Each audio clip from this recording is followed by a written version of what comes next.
I entered the living room with Mark, a man I'd been secretly seeing for a few months. John, my husband, sat on the couch engrossed in a TV show. His face lit up with a smile when he saw me, but it quickly faded when he noticed Mark standing beside me. "John, we need to talk," I said, my voice trembling slightly. John turned off the TV and glanced at me, confusion clouding his expression. "This is Mark," I continued, gesturing towards him. "He wants you to share me with him, and we can't say no." John's face drained of color. He didn't respond, just stood up abruptly and walked out of the room without a word. The sound of the toilet flushing followed, echoing in the silence that settled between Mark and me. Mark shrugged nonchalantly, his demeanor betraying no hint of concern. We stood there awkwardly, unsure of what would happen next. Minutes ticked by slowly, each one stretching the tension in the air. I glanced nervously at the closed door, waiting for John to return. What would he say? How would he react? I couldn't fathom the storm brewing in his mind. After what felt like an eternity, footsteps approached. John re-entered the room, his expression unreadable. In his hand, he held something, a small, silver keychain dangling from his fingers, catching the light. "What's that?" I asked hesitantly, my voice barely audible. John remained composed, his gaze steady. "This," he said calmly, "is the key to a new beginning." His words hung in the air, heavy with meaning I couldn't quite grasp. Mark shifted uneasily beside me, sensing the gravity of the moment. John continued, his voice steady but tinged with a quiet anger. "You bring another man into our home, into our marriage, and expect me to accept this?" I swallowed hard, feeling a knot of guilt and fear tightening in my chest. "John, You've made your choice," he interrupted sharply, cutting through my feeble attempt at explanation. "Now, you'll both face the consequences." He turned and walked away, leaving Mark and me stunned and apprehensive about what lay ahead. John returned to the room, a small object tightly gripped in his hand. My heart sank as I recognized it, a familiar small box, the one where we kept our wedding rings. He held it out, his expression unreadable, and opened it slowly to reveal its empty interior. "I flushed our wedding rings down the toilet," John stated calmly, his voice steady but laced with restrained emotion. "I guess we won't be needing them anymore." Shock and disbelief washed over me. The weight of his actions hit me like a physical blow. I exchanged a glance with Mark, who stood by awkwardly, unsure of how to react to the escalating situation. John placed the empty box on the table with deliberate care and returned to the couch, his posture relaxed but his eyes burning with an intensity one had never seen before. The silence in the room was suffocating, broken only by the distant hum of appliances and the faint ticking of a clock. I struggled to find words, to make sense of the turmoil swirling inside me. "John, why?" I began, my voice trembling. "Why?" John cut in sharply, his tone betraying a mix of hurt and righteous anger. "Because you brought another man into our marriage, into our home, and expected everything to remain the same?" His words struck a nerve, a painful reminder of the choices I had made and their consequences. Guilt gnawed at me, mingling with fear of what would come next. Mark shifted uncomfortably, breaking the tense silence. "John, maybe we should—" "No," John interrupted firmly, his gaze fixed on me. "There's no we anymore." I felt the weight of his words like a lead weight on my chest. The reality of his actions, the symbolic flushing away of our marriage, left me reeling. Tears welled up in my eyes, a mixture of remorse and helplessness washing over me. John's expression softened slightly as he glanced at me, a flicker of pain crossing his features before he composed himself again. "This is how it has to be," he said quietly, more to himself than to us. Mark remained silent, his presence a reminder of the rift I had caused. I wanted to reach out, to undo the damage, but John's calm resolve and the emptiness of the ring box were stark reminders of the irreparable breach between us. Hours passed in strained silence, each minute stretching into eternity. Mark eventually excused himself, leaving me alone with John and the echoes of what had transpired. He retreated to our bedroom, shutting the door with a finality that underscored the end of our shared life. Alone in the living room, I sat numbly on the couch, grappling with the devastating consequences of my actions. The weight of John's quiet anger and his deliberate gestures, the flushed rings, the emptied box, pressed down on me like a heavy burden. As night descended outside, casting shadows across the room, I realized with a sinking feeling that John's calm exterior masked a storm of hurt and betrayal. The object in his hand had become a symbol of our shattered trust and the unraveling of everything we had built together. "Why are you doing this?" John's voice cut through the tense air, his tone steady but tinged with hurt. His eyes, usually warm and comforting, now held a glint of anguish as he confronted me. Tears welled up in my eyes as I struggled to find the right words. "I love you, John," I managed to say, my voice choked with emotion. "But I also love Mark. I thought we could make this work together." John shook his head slowly, his disbelief palpable. "You can't have both of us," he said quietly, his words carrying the weight of finality. "You made your choice the moment you brought him into our home." Mark, sensing the tension, stepped forward tentatively. "Maybe we can talk about this," he suggested, his voice calm but uncertain. "We can find a solution that works for everyone." John's jaw clenched, his eyes narrowing with resolve. "The only solution I see," he said icily, his tone cutting through the air like a knife, "is for you to leave. Both of you." The stark reality of his words hung in the room, each syllable driving home the depth of his hurt and betrayal. I glanced at Mark, silently pleading for him to say something, to offer a way to bridge the chasm that had opened up between us. Mark hesitated, visibly grappling with the gravity of the situation. "John, please," he started, his voice wavering slightly. "We care about you. We don't want—" "Don't," John interrupted sharply, his gaze flickering between us. "Don't pretend this is about caring." The room fell silent again, the tension thickening with each passing moment. I felt the weight of John's accusation, the guilt of my actions pressing down on me like a heavy burden. How had everything spiraled out of control so quickly? "I never wanted to hurt you," I whispered, my voice barely audible amidst the charged atmosphere. John's expression softened for a fleeting moment, a shadow of the love and warmth we had once shared flickering in his eyes. "But you did," he said quietly, his voice tinged with sorrow. "You've shattered everything we had." I reached out tentatively, wanting to touch him, to erase the pain etched on his face. But he stepped back, his retreat a physical manifestation of the emotional distance that now separated us. Mark shifted uncomfortably, unsure of his place in the unfolding drama. "John, maybe we should give each other some time," he suggested tentatively, his voice tinged with uncertainty. John's gaze hardened, his resolve solidifying. "Time won't change what you've done," he said firmly. "You both need to leave. Now." The finality of his words hung in the air, leaving no room for argument or negotiation. Mark looked at me, silently pleading for guidance, but I had none to give. The reality of our shattered marriage and the consequences of my choices crashed down on me with brutal clarity. With a heavy heart, Mark and I gathered our things in silence, packing away the remnants of a life that had splintered beyond repair.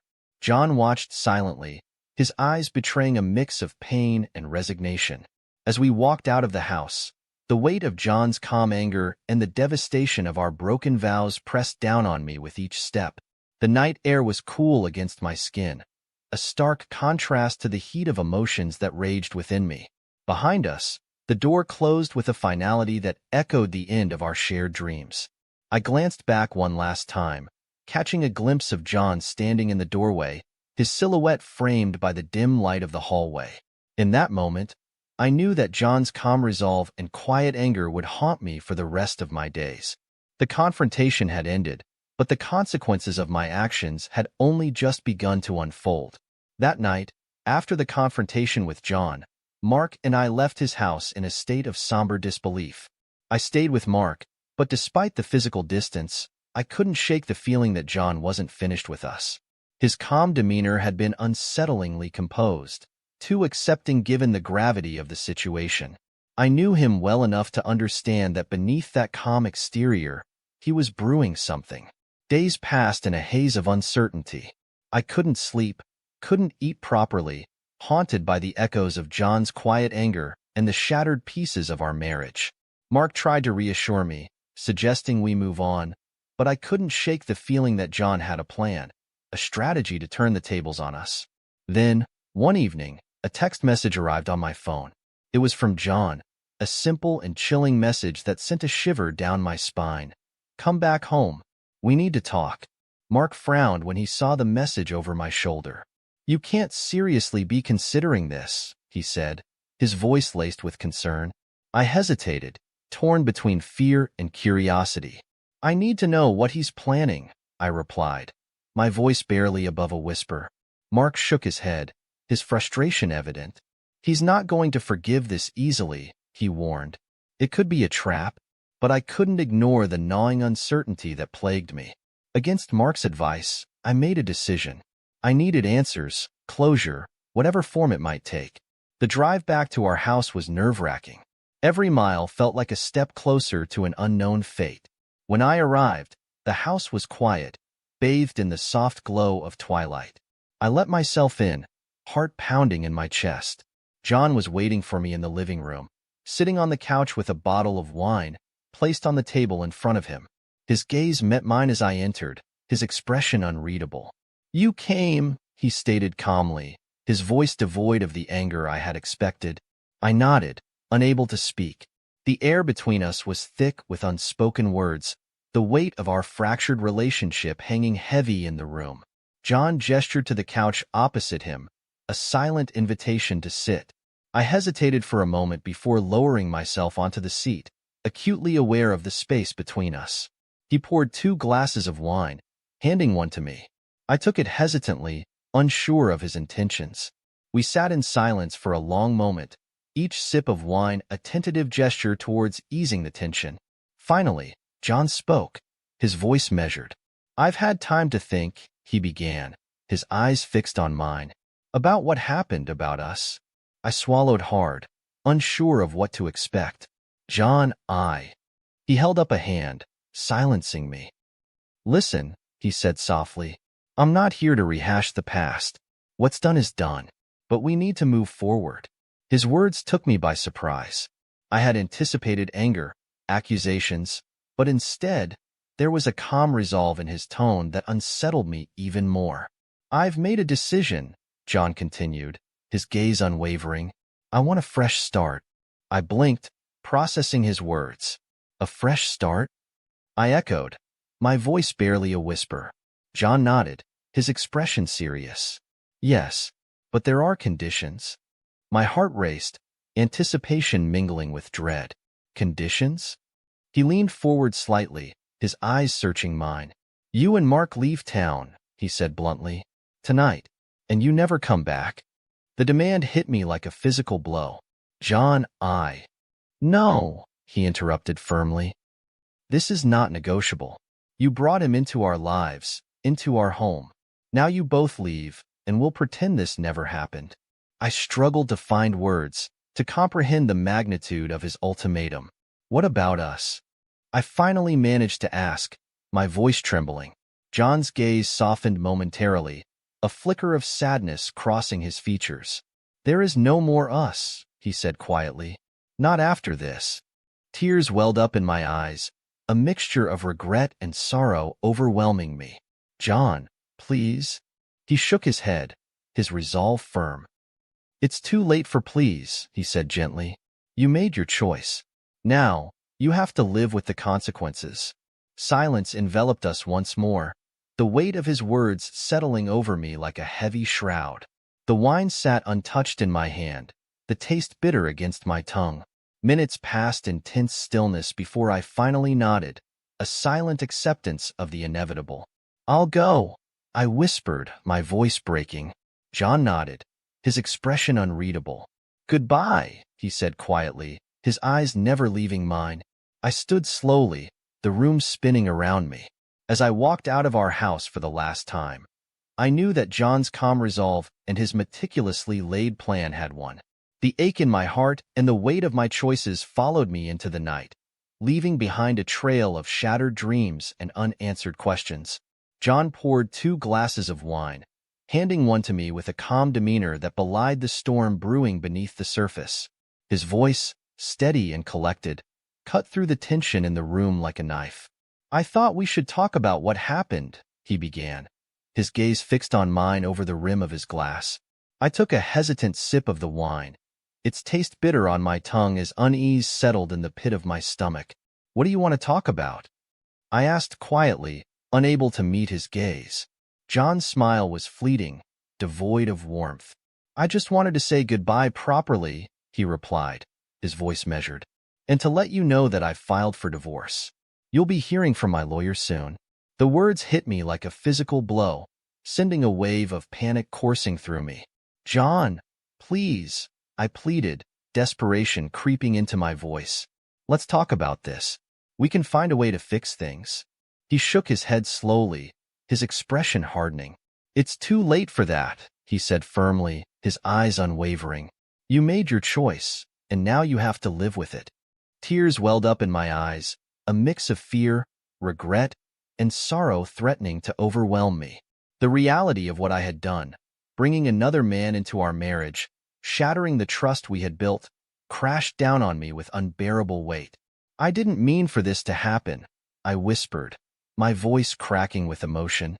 "I never wanted to hurt you." John's face softened momentarily, a flicker of pain crossing his features before he composed himself again. "Intentions don't change the outcome," he said quietly, his words echoing in the hollow space between us. Silence settled over us like a heavy shroud, broken only by the faint ticking of a clock somewhere in the room. The wine in my glass remained untouched, the gesture of peace it was intended to convey now a bitter reminder of the rift between us. "I loved you," John said suddenly, his voice barely above a whisper. "I trusted you with everything." His words pierced through me, a stark reminder of the love and trust one had betrayed. Guilt washed over me in relentless waves, mingling with the fear of what lay ahead. "I know I can't undo what I've done," I said finally, my voice steadier now. "But please, John, don't shut me out like this. We can find a way to move forward."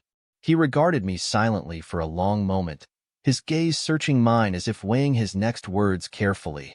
"There's nothing left to salvage," he said at last, his tone resigned. "You've crossed a line that can't be erased." The finality in his voice left me reeling, the truth of his words sinking in with painful clarity. I had shattered our marriage irreparably, and now I was facing the consequences. As the evening wore on, we spoke little, the weight of our unspoken words hanging heavy in the air. When I finally stood to leave, John remained seated, his gaze fixed on the empty glass in his hand. "I'm sorry," I whispered, my voice barely audible. John looked up then, his eyes meeting mine with a mix of sadness and resolve. "Goodbye," he said quietly, his voice tinged with a sorrow that mirrored my own. I turned away, the sound of his voice echoing in my ears as I walked out of our home. The night air was cool against my skin, a stark contrast to the turmoil raging within me. Behind me, the door closed with a soft click, sealing the end of a chapter one had never imagined would come to such a bitter conclusion. Tears streamed down my cheeks as I drove away, leaving behind the shattered remains of a life I had once cherished. Leaving John's house that evening, a cold sense of foreboding settled over me like a heavy shroud. His unnerving calmness had left an indelible mark, foreshadowing the tumultuous weeks that lay ahead. The following days blurred together in a haze of uncertainty and fear. John wasted no time in initiating divorce proceedings, his actions swift and methodical. The legal documents arrived like a death knell, each page a stark reminder of the shattered life I had wrought upon myself. "He's asking for full custody," my lawyer informed me grimly during our first meeting. "He's citing your affair as grounds for instability." I felt the ground shift beneath me. Full custody. The words echoed in my mind, a nightmare taking shape before my eyes. I had always believed I was a good mother, but now my actions threatened to strip me of everything I held dear. Mark, once a pillar of support, began to withdraw under the weight of our crumbling relationship and the mounting legal pressures. His calls became less frequent, his visits sporadic. The guilt of involving him in my betrayal weighed heavily on my conscience, driving a wedge between us that widened with each passing day. "I can't do this," Mark confessed one evening, his voice strained with emotion. "I thought we could make it work, but everything's falling apart." Tears streamed down my cheeks as I listened, knowing deep down that he was right. Our foundation had been built on deceit and betrayal, a shaky ground that could no longer sustain us. Days turned into weeks as the legal battle intensified. John's lawyers presented evidence of my affair with Mark, painting a damning picture of my character. Witness statements, text messages, photographs, all laid bare for the court to scrutinize. In the courtroom, I sat with a sinking feeling as my life unraveled before the judge's eyes. John, composed and resolute, presented himself as the stable and devoted parent, contrasting sharply with the image of instability painted of me. "He deserves full custody," the judge pronounced finally, her words a hammer blow to my hopes. "Ms. Smith, your actions have shown a disregard for the well-being of your children." I felt numb as the reality sank in. Full custody granted to John. My children, the center of my world, slipping away from me because of choices I could never take back. Outside the courtroom, John approached me with a cold determination in his eyes. "This is what you brought upon yourself," he said quietly, his voice devoid of the anger I expected. "I warned you there would be consequences." Tears welled up in my eyes, a mix of regret and helplessness overwhelming me. "John, please," I pleaded, grasping for words that could undo the damage. But he turned away without another glance, leaving me to confront the wreckage of my life alone. In the weeks that followed, I moved out of our home, stripped of custody rights, and left with supervised visitation hours. Every moment with my children felt like a cruel reminder of what I had lost, their confused gazes haunting me as they struggled to understand why Mommy couldn't be with them all the time. Mark, burdened by guilt and the weight of our fractured relationship, eventually withdrew completely. "I can't do this anymore," he confessed during our final conversation. "I'm sorry, but I need to move on." His departure left me utterly alone, grappling with the consequences of my actions in a world that had turned against me. Friends and family, once pillars of support, distanced themselves, unable to reconcile the person I had become with the person they once knew. As the days stretched into months, I watched from a distance as John rebuilt his life, a life that no longer included me. He moved into a new home, filled with memories I was no longer a part of. Pictures on social media painted a picture of happiness and stability, a stark contrast to the turmoil that consumed my days and nights. His calm anger, the mask of composure he had worn throughout our ordeal, had concealed a ruthless determination to exact his revenge. And he had succeeded. I had lost everything, my marriage, my children, my dignity, all because of a betrayal that had spiraled out of control. In the solitude of my new reality, I began to confront the harsh truth. I had brought this nightmare upon myself. My choices, fueled by selfishness and recklessness, had led me down a path of devastation from which there was no return.